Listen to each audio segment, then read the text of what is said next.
الرجيم. بسم الله الرحمن الرحيم. هل أتى على الإنسان حين من الدهر لم يكن شيئا مذكورا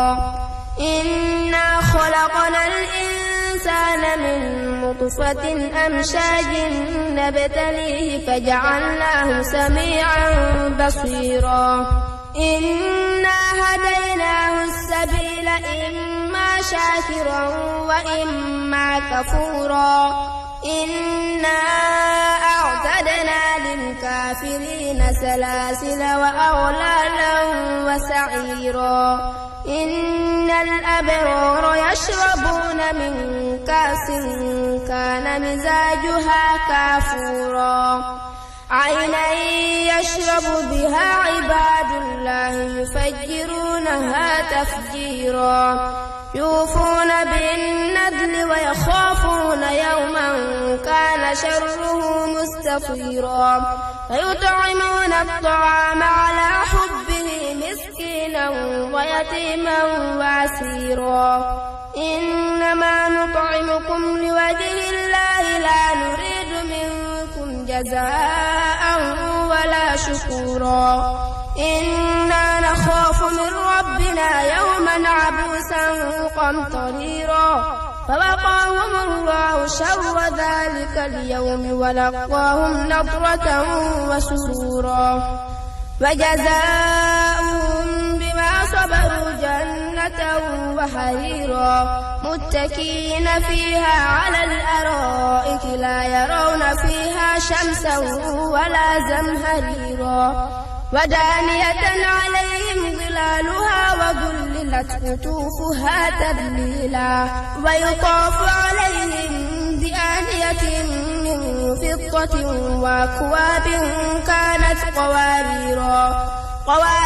من فضة قدروها تقديرا ويسقون فيها كأسا كان مزاجها زنجبيلا عينا فيها تسمى سلسبيلا ويطوف عليهم ولدان مخلدون إذا رأيتهم حسبتهم لؤلؤا منثورا وإذا رأيت ثم رأيت نعيما وملكا كبيرا عاليهم ثياب سندس خضر واستبرق وحلوا وساور من فضة وسقاهم ربهم شرابا طهورا إن هذا كان لكم جزاء وكان سعيكم مشكورا إنا نحن نزلنا عليك القرآن تنزيلا فاصبر لحكم ربك ولا تطع منهم آثما أو كفورا واذكر اسم ربك بكرة وأصيلا ومن الليل فاسجد له وسبحه ليلا طويلا إن هؤلاء يحبون العاجلة ويذرون وراءهم يوما ثقيلا نحن خلقناكم وشددنا أسرهم وإذا شئنا بدلنا أمثالهم تبديلا إن هذه تذكرة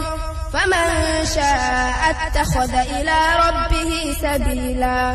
وما تشاءون إلا أن يشاء الله إن الله كان عليما حكيما يدخل من يشاء في رحمته